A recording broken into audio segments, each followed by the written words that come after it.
Okay everyone, I thought I'd start the tour over here with my stitching corner that's in our living room. This is my main stitching area, so when I am stitching I am sitting right there. My whips in rotation sit right there. There's my library books. Those are our whips in rotation that can't fit in there. And there's my laptop. So I sit here and I stitch. And this is actually clean for how this looks. This isn't real time. I cleaned up before I started filming this for you guys because I wanted you guys to see how it looks when guests come over. The only thing that moves when guests do visit is this right here. The laptop goes upstairs on my desk and that gets put away and then it's open. So, cause, you know, here's our living room. So, that's what happens there. So like I said, that goes away, but this is where I sit when I stitch. That's my aunt light. It's one of my best purchases to date for my cross stitching is that light right there. So there is the main stitching spot. Over here is part one of my stash. That's right, part one. There will be some other clips in this video that show where you can find some of these organizing things. This shelf though, this is the very first cube system we ever bought. We bought it at Target. I think it was Target. It's the Closet Made brand cubicle. These drawers though, however, are from Target. They are the Room Essentials brand. And I'll explain more about the difference at Target between the two different drawers you can get there and what you need to be careful for if you get just the standard cube, where these cubes are a little less than 12 by 12 square. So now we'll come over here and I'll show you guys up here first. Little display area. That doesn't live there. That's just there for now. That's an old carbon monoxide detector we got to replace. So we will start here, as the tag says. And this is where my active whips live. They live here, and that's their patterns. Now I'll just show you quick. Pull out the drawer. Down in there. The only threads in there right now are for the Frog Biscornu. Everybody else's threads are in my main collection. As you can see, not that many in here. Hoping to work through it quite quickly. Oh, there's other threads down there. Oh, that's Christmas gift threads. I have a big Christmas project I'm working on. And then what lives down there for now, lives below it for now, are my kits. I need to get a box, like a decorative box that'll fit on these shelves for kits, and they'll stay there. I might get one of those book boxes, we'll see. And then down here, you can't really read the tag, yarn, which also means all my knitting. I do also knit. So there's my one set of my good needles, my interchangeable full set that I got from the lovely Netta, a hat that I had made, and then some more in that same style but different colors that I have to, this one needs to get blocked, and this one needs to get put together. I think they're pretty cool. Kind of liked the pattern. And then all my yarn that isn't currently being used lives there. Here are patterns and magazines and my binders with some of my Heaven and Earths in them. Up here is my DMC threads. These threads have to be put away. I usually don't put away per project unless it's a big Heaven and Earth project or a big full coverage project that had a lot of threads. Then I'll put them away right away. If it's a small project, I'll just toss them in here until I get a pile, then I put them away.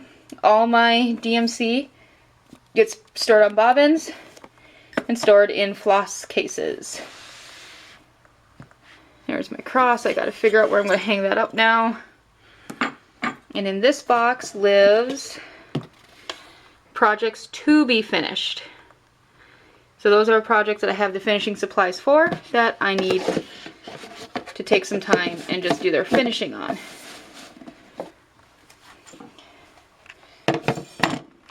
Over here lives all my stitchable fabrics. So like your Aidas, your even weaves.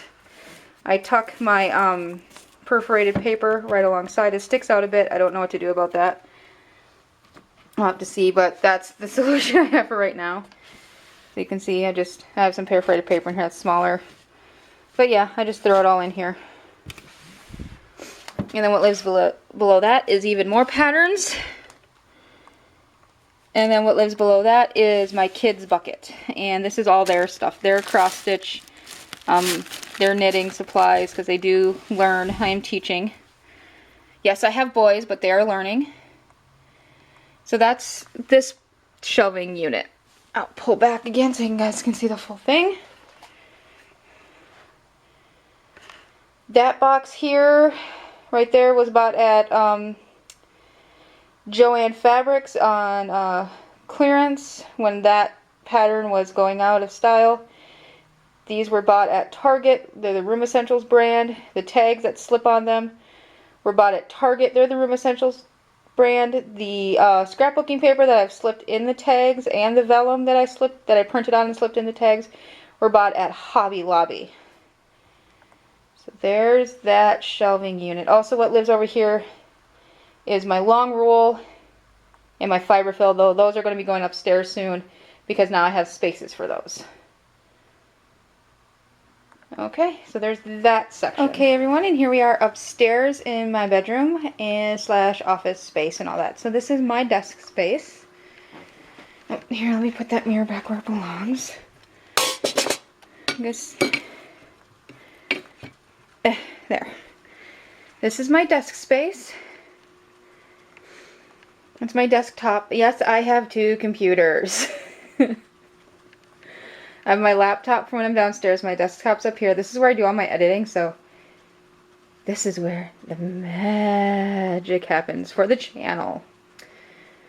My desk used to sit against this wall, but in trying to open up more space in our bedroom, I moved it here underneath the window. And that way, when I'm sitting here and I'm doing long, like, office-y stuff here, I can open my blinds and look out my window. Right now I have it shut so you guys don't see the glare. Yep, that's another outlight. That's the desk, a desk style. My desk is the Mick desk from IKEA. It's the white with the birch colored drawers. That was the only style they had. I'm going to be remaking my desk. I'm going to be Mod Podging some really cool paper to the top of the desk and to the drawer front, so it won't stay like this. But I will show you what's in this drawer. That is my makeup drawer. Yep. I have a lot of makeup. I mostly have a lot of NYX. I love NYX, or NYX. So that's my makeup. I sit here in the morning when I do makeup to get ready, because then I can, like I said, open the blind. I get a lot of natural light coming in, and that helps. These are all my scrapbooking papers I have right now, and I need to find a place for them. And that's, oh, what's that? Oh, that's something that needs to get filed. These are my calligraphy markers. Yeah, so that's stuff that I still need to figure out where to put. And then this is going to be scary. Oh, gotta pull the chair back. This is going to be scary. That's my office drawer. I have a plethora of wooden owls. See, there's some more hiding right down here. Plethora of them. I love owls, so I need to get an organizer for this so I can organize this drawer and make it more useful. So yeah, ignore you saw that. And then next to my desk is my other cube system. This one, we put another matching one over here so we have like some continuity along this wall. This white shelf came from Menards. So it's the Menards brand of cubes. And these drawers are also from the Room Essentials brand. They're just a different style. Instead of having the handles, they have the little holy things. So Menards for the shelf, Target for the drawers. The basket, that basket, and that basket came with a set that we got from Sam's Club. It had a hamper in it. And yeah, so let's get into this one. Up here I have some more display space. I have my Mill Hill kit that Corey gave me. That is in an FFO now. Just as it's going to be a simple wall hanging at Christmas, but they're living right there just for now. That's the adapter to my full stand tripod. Like I said, right now I'm using my monopod to help hold the camera, make it a little bit easier. That's a Swiffer handle. I don't know why that's here. This is my DeRice tiny bead container set.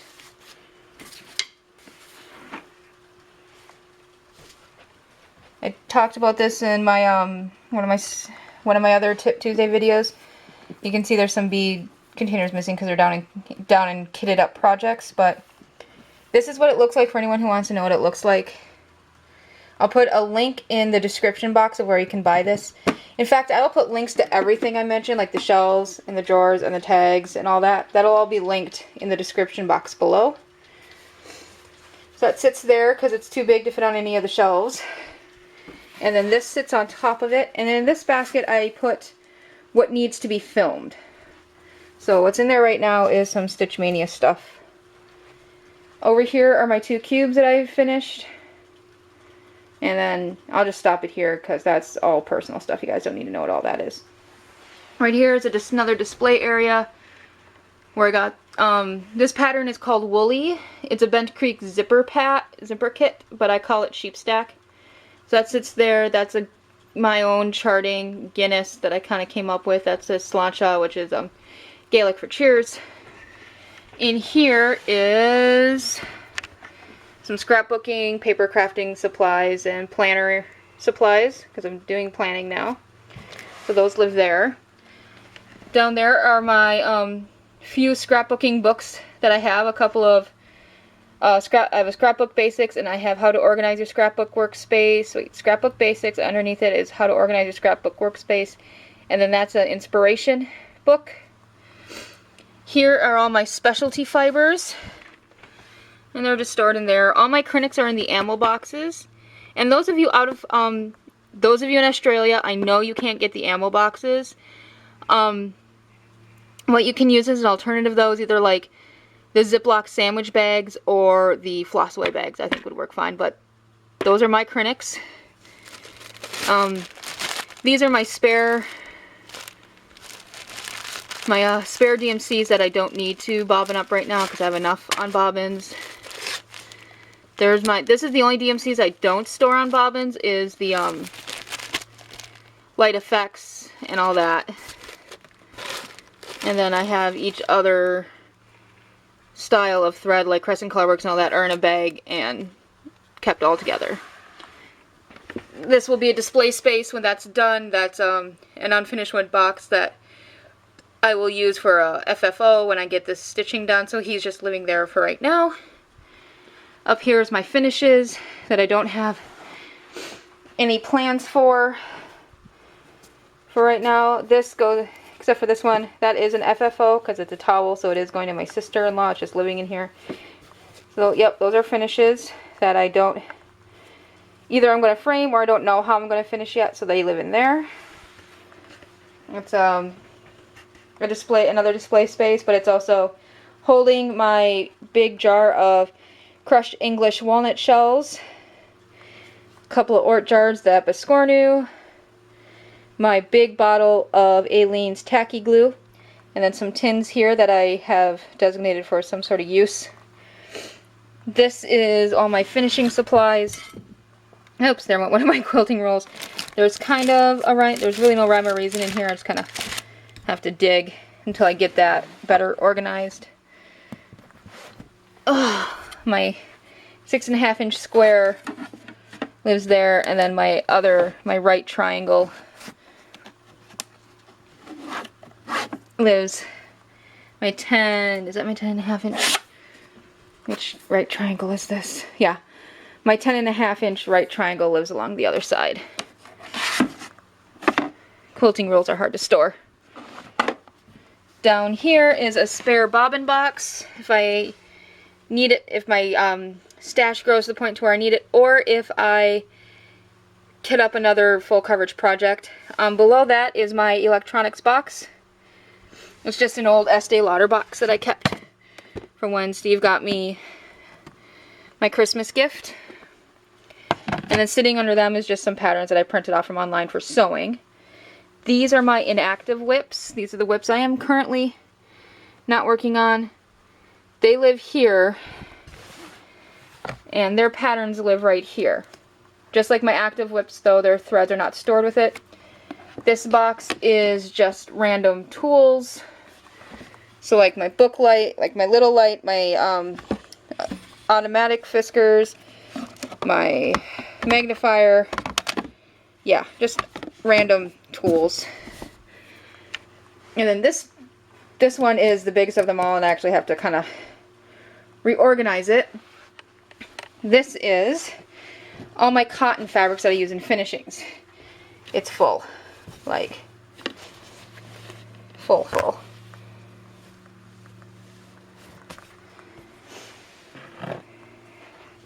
Over here, this is my cane. It's the only place I have to store it. These are some more Inactive whips that live up here. Down in here are like some more sidebars for my scroll frames, a towel I use for pressing. This pillow lives here right now until it's Halloween. My other little tuck pillows live down there until I can get a bowl. And that's the excess English walnut shells. Now where I got mine, okay, I'm going to talk about this for a second. Let me set it here. I went to the stitching store and priced out getting English walnut shells from them, and they were expensive, and you didn't get that much. I paid, I think they were like $7 at the stitchy store. I think it was like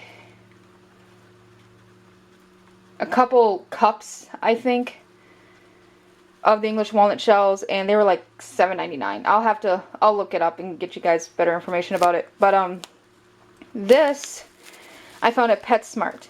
What this is, sorry about that, it always seems to be when I'm filming, my phone rings. Okay, as I was saying, I got this from PetSmart, and what this is still crushed English walnut shells.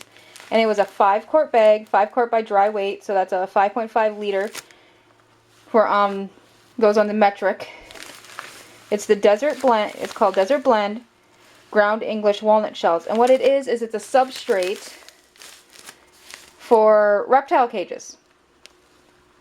So if you don't want to pay the exorbitant fee that stitchy stores charge for the crushed walnut shells, go to your pet store and get reptile substrate. It's the Desert Blend. What it is just crushed walnut shells. That's all it is. Ground English walnut shells. And if you want the lavender, because as you can see here, I have quite a big jar. That is the 1 gallon decorative jar from Ball. Really big. It's full to the brim. And I still have like half a bag left. So this bag, what I'm going to do is get another jar, and then I'm going to get some lavender essential oil.